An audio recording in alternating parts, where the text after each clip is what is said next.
এমইডব্লিউবিজের পক্ষ থেকে আপনাদের স্বাগতম। আজ আমরা নেসলের ইতিহাস এবং তাদের বেড়ে ওঠার কৌশল সম্পর্কে আলোচনা করব। যখন শিল্পায়ন শুরু হয় তখন অনেক শিশু মায়ের বুকের দুধের অভাবে মারা যাচ্ছিল। শিশুর জন্মের প্রথম 6 মাস বুকের দুধ ব্যতীত অন্য কিছু খাওয়াতে নেই। হেনরি নেসলে 1867 সালে নতুন এক পণ্য তৈরি করেন। তিনি এটি বুকের দুধের বিকল্প হিসেবে দেখেন, তবে তারা কখনোই বলে নাই যে বুকের দুধের গুরুত্ব নেই। অবশ্যই আছে, কিন্তু যারা এর যোগান দিতে পারছে না তারা নেসলের এই পণ্যটি ব্যবহার করতে পারে। তবে নেসলে এই পণ্যটি তৈরি করেই বসে থাকে নাই, তারা আরও বিভিন্ন পণ্যে মনোযোগ দিয়েছে।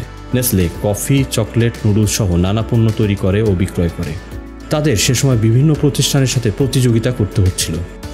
এদের মধ্যে একটি হচ্ছে অ্যাংলো সুইস কন্ডেন্স মিল্ক। তারাও দুধ বিক্রয় করে। তবে 1905 সালে দুইটি প্রতিষ্ঠান একসাথে মিলে কাজ শুরু করে। তখনই যুক্তরাষ্ট্র, ব্রিটেন সহ বিভিন্ন দেশে তাদের ব্যবসার প্রসার ঘটে। কিছুদিন তাদের ভালোই চলছিল, কিন্তু 1914 সালে প্রথম বিশ্বযুদ্ধ শুরু হওয়ার পর তাদের খারাপ সময় চলে আসে। তখন তাদের অনেক সংগ্রাম করতে হয়। যদিও সুইজারল্যান্ড যুদ্ধে অংশগ্রহণ করে নাই, তারপরও তাদের অর্থনৈতিক ব্যবস্থা ঝুঁকিতে পড়ে যায়। তবে সরকারের সহযোগিতায় নেসলে এই খারাপ সময় পার করতে পারে। যখন যুদ্ধ শেষ হয় তখন দেখা যায় তাদের পণ্যের বিক্রয় আবার বেড়ে গিয়েছে। তারা বিশ্বের বিভিন্ন দেশে ফ্যাক্টরি স্থাপন করতে সক্ষম হয়।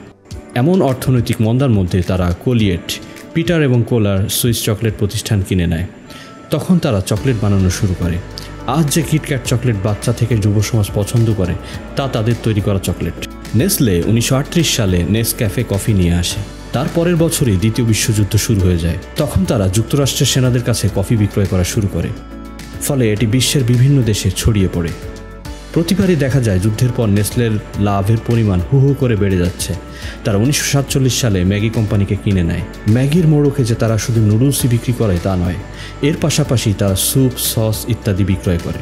আপনার কি মনে হয় যে নেসলে শুধু খাবার শিল্পে আটকে ছিল? মোটেই না। তারা পরবর্তীতে অন্যান্য শিল্পে কাজ করেছে, যেমন কসমেটিক ও ওষুধ শিল্প। তারা এলোরিয়েল নামে একটি কসমেটিক প্রতিষ্ঠানের শেয়ার কিনেছিল। তারা এনকল ল্যাবরেটরির শেয়ার কিনেছিল, এটি একটি ঔষধ সংক্রান্ত প্রতিষ্ঠান। এভাবে তারা 190টির বেশি দেশে বিভিন্ন শিল্পে তাদের কার্যক্রম পরিচালনা করছে। বাংলাদেশেও তাদের কার্যক্রম রয়েছে। তারা 1992 সালে এদেশে কার্যক্রম শুরু করে। নেসলের বেড়ে ওঠার কৌশল। এখন আমরা নেসলের বেড়ে ওঠার কৌশল নিয়ে আলোচনা করব। আমরা ইতিপূর্বে এর কিছু কৌশল আলোচনা করেছি। তারা ব্যবসায় টিকে থাকার জন্য যেমন নতুন পণ্য নিয়ে আসার চেষ্টা করছে, তার পাশাপাশি বিভিন্ন প্রতিষ্ঠান কিনে নেওয়া অথবা তাদের সাথে কাজ করার জন্য চুক্তিবদ্ধ হয়। তারা বিভিন্ন সমস্যার সমাধান করার চেষ্টা করে, যেমন তাদের যাত্রা শুরু হয় ফারিন ল্যাকটিন দিয়ে।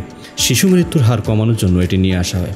আবার অন্যদিকে মায়েরা যাতে কম সময়ের মধ্যে বাচ্চাদের খাবার দিতে পারে সেজন্য নিয়ে আসা হয় ম্যাগি নুডলস। অবশ্য এটি তাদের নিজস্ব প্রতিষ্ঠান ছিল না, তারা এটি কিনে নিয়েছিল। নেসলে এলাকা অনুযায়ী তাদের পণ্য তৈরি করার প্রক্রিয়া ও মার্কেটিং কৌশল পরিবর্তন করে থাকে। যেখানে যে পণ্যের কাঁচামাল বেশি পাওয়া যায় সেখানে সে পণ্য বেশি বিক্রয় করার চেষ্টা করে। এমনকি তারা বিভিন্ন এলাকা ভেদে ভিন্ন ভিন্ন মার্কেটিং কৌশল প্রয়োগ করে। যেমন তারা নাইজেরিয়াতে টিভি বিজ্ঞাপন দেখায় না, বরং বিভিন্ন গায়ককে বিভিন্ন এলাকায় পাঠায়। অন্যদিকে সিরিয়ায় টমেটো ও গমের উৎপাদন বেশি হয়, তাই নেসলে সেখানে নুডলস বিক্রয় করে, কারণ এর উৎপাদন খরচ সেখানে অন্যান্য পণ্যের চেয়ে কম। আজকের যুগ প্রযুক্তির যুগ, তাই এখন ডিজিটাল মার্কেটিং ছাড়া প্রতিষ্ঠানের গতি নেই। নেসলে এটি ভালোভাবে জানে, তাই তারা সোশ্যাল মিডিয়াতে প্রচারণা চালিয়ে থাকে। এভাবে নেসলে আজ কোটি টাকার প্রতিষ্ঠানে পরিণত হয়েছে। ফোর্বসের 2023 সালের প্রতিবেদন অনুযায়ী তারা এ পর্যন্ত $9.7 বিলিয়ন লাভ করেছে। আশা করি আমাদের আজকের ভিডিও আপনাদের ভালো লেগেছে। আমাদের পরবর্তী ভিডিও পেতে ফেসবুক, লিঙ্কডইন পেজ এবং ইউটিউব চ্যানেলে নজর রাখুন।